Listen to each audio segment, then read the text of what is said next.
ॐ ह्रीं श्रीं आदिनाथाय नमः। ॐ नमः सिद्धेभ्यः। ॐ नमः सिद्धेभ्यः। ॐ नमः सिद्धेभ्यः। सर्व श्रोत्यांना जय जिनेंद्र। आज आपण भक्तामर स्तोत्रमधील काव्य क्रमांक 12 ऐकणार आहोत। यै शान्तरागरुचिभिः परुमाणुभिस्त्वं निर्मापितस्त्रिभुवनैकललामभूत तावन्त एव खलु ते प्रणवा पृथिव्या यत्ते समानमपरं नहि रूपमस्ति। हे त्रिलोक तिलका, ज्या शांत स्वभाव व सुंदर परमाणूंनी आपली रचना केली ते परमाणू या जगात तितकेच होते असे वाटते, कारण की ते परमाणू जर अधिक असते तर आपल्यासारखे रूप दुसऱ्या मूर्तीमध्येही मिळाले असते, परंतु आपल्यासारखा रूपवान या पृथ्वीवर दुसरा कोणीही नाही। हे जिनेंद्र भगवंत, ज्या परमाणूंनी आपली रचना केली ते परमाणू या जगात तितकेच होते असे वाटते, कारण ते जर जास्त असते तर आपल्यासारखे दुसरे रूप या जगात पाहावयाला मिळाले असते, पण तसे दिसत नाही। भगवन, आपण अद्वितीय अतिसुंदर आहात।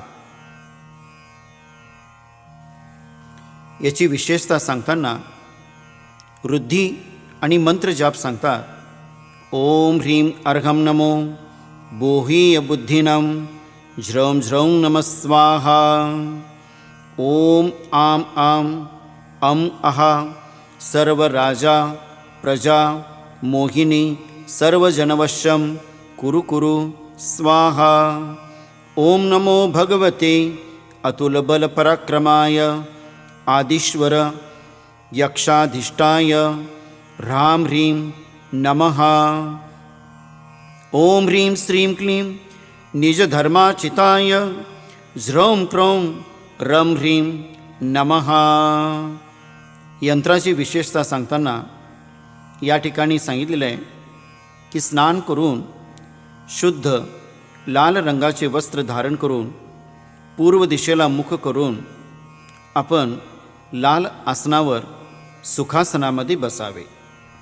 लाल रंगाची जपमाळ घेऊन आपण दीप धूप या ठिकाणी 42 दिवसपर्यंत रोज 1000 वेळा काव्य वृद्धी आणि मंत्राची आराधना करायला पाहिजे। याच्याने वांछित रूप प्रदाता आपल्याला प्राप्त होते, तसेच मदोन्मत्त झालेला हत्ती देखील त्याचे मद निवारक होणारे हे काव्य आहे। अर्घ्य मंत्र आहे ओम ह्रीं वांछित रूप प्रदान शक्तये श्री आदिनाथ जिनेंद्राय अर्घ्यं निर्वपामिति स्वाहा। श्रोते हो, आज आपण भक्तामर स्तोत्रमधील काव्य क्रमांक 12 ऐकलेला आहोत। उद्या आपण लक्ष्मी सुखदायक 13 नंबरचं काव्य ऐकूया। तोपर्यंत सर्वांना जय जिनेंद्र।